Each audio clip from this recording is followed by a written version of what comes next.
મહત્વપૂર્ણ સમાચાર ઉત્તર ગુજરાતના 4 જિલ્લા માટે સીએમનો મહત્વપૂર્ણ નિર્ણય। નર્મદા બંધમાં પાણીની આવક થતાં 4 જિલ્લામાં પાણી પહોંચાડવામાં આવશે।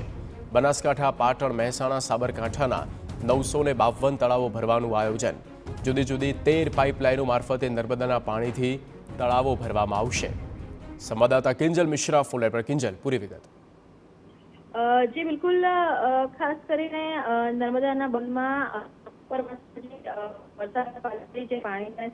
સરદાર સરોવર બંધમાં પાણીનો અવરો જે પાણી છે તે વધ્યું છે, તેના કારણે જે ઊંચાઈ છે તે પણ વધી છે। તળાવોમાં આ પાણી છે તે પહોંચાડવામાં આવશે। ખાસ કરીને ઉત્તર ગુજરાતની જો વાત કરવામાં આવે તો બનાસકાંઠા, પાટણ, મહેસાણા અને સાબરકાંઠા આ જિલ્લાઓના 952 જેટલા જે તળાવો છે તેમને જુદી જુદી 13 જેટલી પાઇપલાઇનોના મારફતે નર્મદાનું પાણી આપવાનો રાજ્ય સરકાર દ્વારા એક જે પ્લાનિંગ છે તે કરવામાં આવી રહ્યું છે, જેની માટે આ જે પ્લાનિંગ દરમિયાન આ પાઇપલાઇનો દ્વારા 1000 ક્યુસેક જેટલું પાણી છે તે પહોંચાડવામાં આવશે। એટલે કહી શકાય કે જે ખાસ કરીને એવા જિલ્લાઓ કે જ્યાં પાણીની અછત હોય છે અથવા પાણીની ક્રાઇસિસ થતી હોય છે ઉત્તર ગુજરાતમાં, તેને નિવારવા માટેના પ્રયાસ છે રાજ્ય સરકાર કરી રહી છે।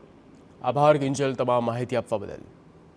નર્મદાના પાણીથી આ ઉત્તર ગુજરાતના ડેમ તળાવો ભરવામાં આવશે।